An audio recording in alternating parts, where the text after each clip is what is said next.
It's not too much to claim, next to Dracula, Kato Yasonori ranks as one of the most evil fictional characters in history. He knows no moral core.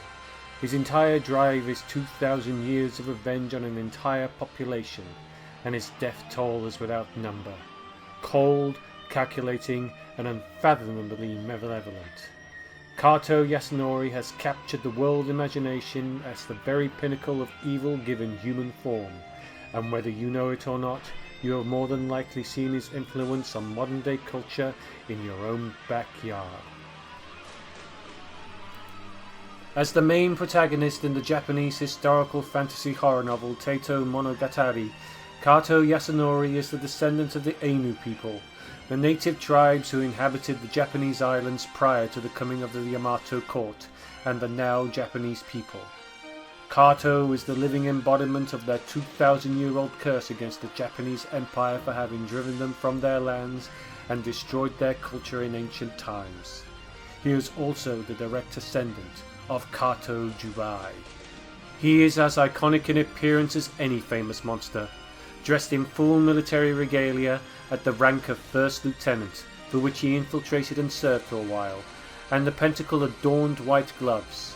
He has the appearance of a scarecrow, but do not let this disarming frame deceive you, as combined with his great power, he has superhuman strength and agility that so far has not been matched or defeated by any foe.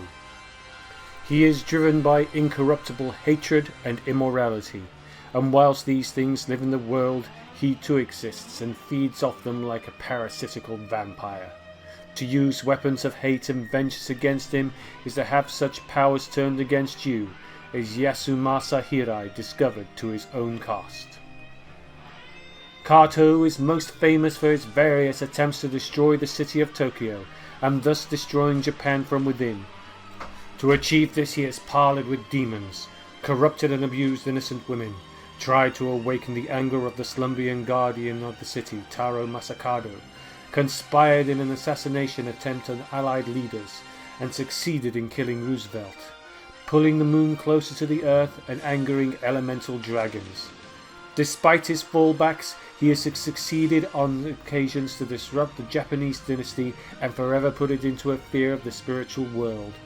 In 1998, Kato finally succeeded in destroying Tokyo in a massive earthquake that shakes and nearly destroys the entire foundation of the world. And through the untamed anger of Masakado, he raises an army of demons to ravage the earth, but is finally defeated by the reincarnation of Yasumasa Hirai in the final battle. And yet, as evil lives, so too does Yasunori Kato. Kato Yasunori has and continues to see many adaptations as his evil star continues to rise in Japan, both as a media icon and as a mythological creature of fear that strikes at the Japanese heart. In the 4-part anime series, his evil can be felt pulsating throughout. He is unforgivable, unforgettable, and utterly relentless. Seemingly unstoppable, Kato starts off by tormenting an innocent woman, Yukari Tatsuyama, and curses her into becoming his instrument for awakening Masakado. The anime series was greeted with much controversy in the West, with few understanding its deeper cultural meanings, and others seeing way too much to cause offence. But if you really want to discuss a lack of subtlety and plenty of offence... Urotsuki Doji, anyone? No, I feel I will have to agree with the author of the novel on this one, Hiroshi Aramata, that there is just too much culture ingrained in the story for a lot of Westerners to truly understand and appreciate. For example, why a sleeping spirit protects Tokyo but waking him up would destroy it. Well, in Japan it is a belief that the slumbering spirits of the dead are what keeps their home safe. But it is the awakened, angry spirits that are the threat, particularly those who, like Masakado, met a violent death. The legend of Masakado speaks that he rose up against the imperial court at the time for its despotism, and paid the ultimate price. The citizens of Tokyo therefore feel they owe him respect and treat his tomb with reverence and respect to appease it. The curse therefore is not out of place with the actual threat or the Jade Court mythology. The live-action film released 4 years prior also provided many limitations that the animated series lifted, allowing the director Renato to emphasize and focus on the supernatural elements that could not be created just as well in a live-action production. What we have with the anime is a colourful, vibrant, creepy piece of work that provides both awe and uncomfortable moments that live with you for a long time. As for its bad reception in the West, it was largely undeserved, owing far much more to an ignorant Western audience than any failing in the production itself. For my money, Peter Marinka played the best Western vocal incarnation of Kato Yasonori, and if you can find it, put it up on your bookshelf. He truly is a creepy talent to behold.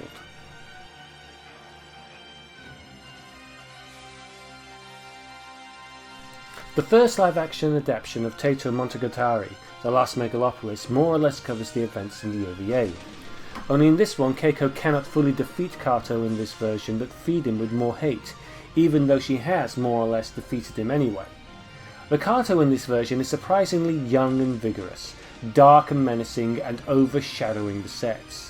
Shimada's Kato is an imposing presence that haunts the film like the Terminator, rather than a devil on the rampage that is just as unstoppable. His only true moment of emotion comes about as he torments Yasumasa Hirai when he commits senpaku. The live-action movie is not my favourite adaptation of the Teito Monogatari films, but it certainly is an epic piece in its own right, owing much of its influence to the likes of 2001 and Dune as markers in its presentation. And as for Kato Yasonori, he is not simply a supernatural element to a film, but a very real threat to the Tokyo project that refuses to lay down in the shadows and be ignored. The film does have its flaws too, but you have to remember it's compressing 15 years into 2 hours. For what it is, it achieved it well.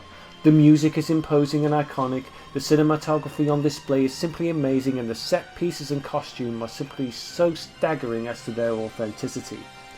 As I said, it's not my favourite in the Kato saga, but Shimada's Kato is by far the most memorable and certainly my favourite. Skip the English dub if you can, as it's awful, and watch the subtitled version instead. Also, for Geiger fans out there, this is definitely one to add to your collection if you're a completist. Tomorrow we take a look at the last 3 films to portray Kato Yasonori, somewhat, and the long-term effects his presence has on the Eastern and Western culture today. In Tokyo the Last War, Kato is awakened once again in the last years of the Second World War, realising that the great empire is about to topple. In the book, he goes about his work and conspires with the Chinese and the Koreans to overthrow their conquerors, though not through benevolent means, but to weaken the empire and assure its final destruction. In the movie, however, he is fully instrumental in the assassination attempt on Roosevelt, a plan vehemently opposed by the Freemasons of Japan. But in a last-ditch attempt to save Japan from the madness of the Axis powers, the Masons managed to turn their assassination attempts on Adolf Hitler, convincing him to shoot himself, thus assuring a quicker end to the war.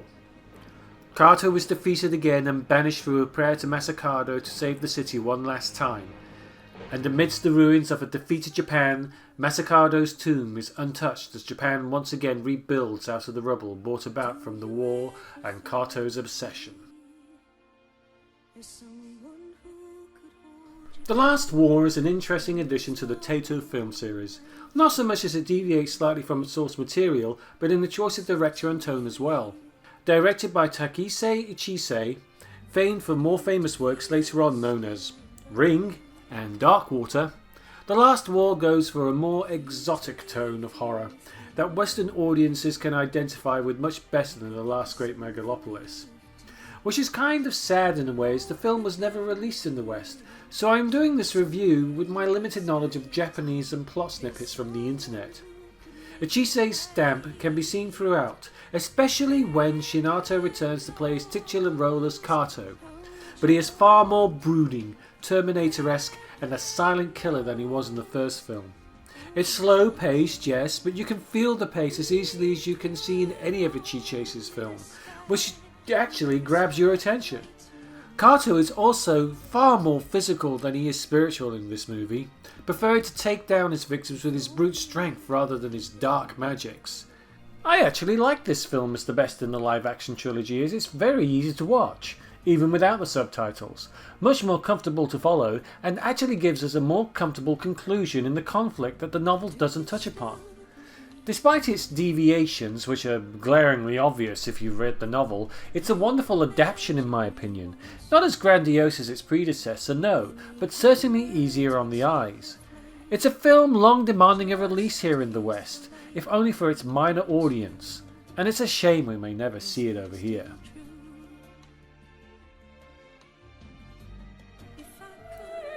Which brings us to Teito Monogatari Gaiden, the most disappointing entry into this trilogy of Kato movies. What makes this sad is whilst it's not officially part of the trilogy but more of a side story, it wasn't even released by Toho, which shows more what I see as a real contempt for the film, but sadly it also exposes a great deal of misunderstanding on the director's part as to what the writer was trying to put across. Set in a mental hospital adjacent to the tomb of Masakado, a young male nurse with a psychotic necrophilic condition becomes obsessed with the legend of Kato Yasonori and slowly becomes possessed by the evil Onomigen. Keiko Tatsuyuma is now an old bag lady living on the streets and becomes aware that her old nemesis is taking on a new form and must regain her resolve to combat the evil entity one more time. Like I said, it's not official canon, just a side story written by the original author.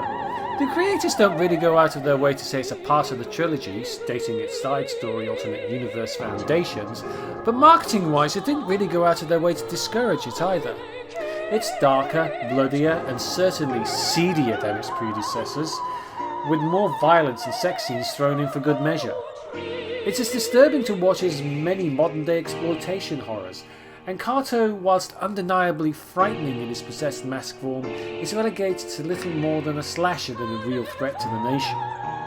As a side story, it has its place in the Teito legends, don't get me wrong, and works as a curiosity and experimentation.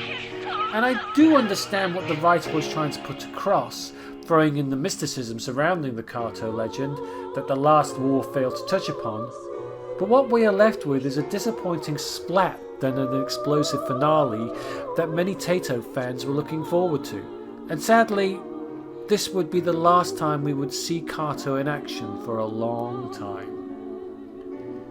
Until a kids movie came up, and that's for part 4 tomorrow.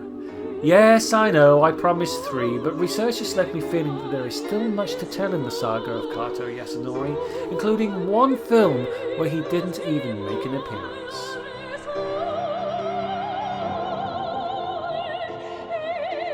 Kato Yasonori would return after the OVA in 2005 with the Great Yokai War. And this is an odd one as it's classified as a kids movie, which it is, in Japan. Over here the themes are decidedly more mature, in a Harry Potter sense, and one could hardly say that Harry Potter was a kind, fluffy series of movies. The yokai themselves are beaten, brutalized and turned into machines of living hate, who I believe even kill a few humans. A deformed, aborted calf with a man's face is born and dies in the film's grotesque opening. While a sexual undercurrent, the woman with the long neck licking the face of our boy hero, or another character's persistent memory of touching a thigh of a young, scantily clad water spirit as a boy, seem to linger on a little bit too long for most Western tastes, especially when considering this is supposed to be a children's film. Yet, ironically, The Great Yokai War is indeed a kids' movie, albeit a very cruel and merciless one to its protagonists. It does try to dilute much of the horror and the darkness from the mythologies that are thrown into the mix of this film, but it's still pretty brutal at the same time. The creator of Kato Yasonori, Toshio Aramata, did help write the film, which is why Kato plays a hefty role in the film as the film's main villain, and probably explains why much of the cruelty and darkness that couldn't be lifted from the film in the first place. To make Kato nothing more than a Sentai villain would be an insult. So they took the aforementioned Harry Potter route and made Kato the Voldemort of the film, with Kato Yasonori being a name so evil that it wasn't only not mentioned, but also forgotten about, and with good reason. It's clear what Aramata is trying to achieve with Kato Yasonori, as Tolkien did with the Middle-earth stories, is in effect creating new mythology for Japan in the form of Kato Yasonori. And later on we'll see exactly how successful that has actually become. To say Kato is different in this movie would be somewhat of a lie. He does look different, no longer wearing the military regalia that made him so iconic, but Etsushi Toakawa definitely makes this interpretation of Kato Yasonori his own. He's not as brutal as his predecessor, but more refined, controlled and manipulative. To compare Kyusako Shimada's Kato to Toyokawa's Kato would be like comparing Jack Nicholson's Joker to Heath Ledger's Joker. They are completely different and yet both define the character so very well. I may have some hang-ups over the film which are few and far between, and I will get onto those in a much longer review. But I can't fault the way in which Kato was presented here. He is a being with a definite mission, driven by hate and revenge, and utilises the hate and vengeful remorse of the yokai cast aside by humans for his own ends. And his demeanour and movements are lucid, clean, decisive, egocentric and powerful. I loved this movie for many reasons, but none more than Toyokawa's portrayal of Kato Yasunori. And other than The Last Great Megalopolis, The Great Yokai War is the only other live-action movie with Kato in it to see a Western release. And whilst not officially part of the Teito lore, it's still a good introduction to the Onimeijin himself. Which brings us to Tokyo Dragon, the film in which Kato never even got an appearance, but is still much a part of the Teito universe as the main storyline.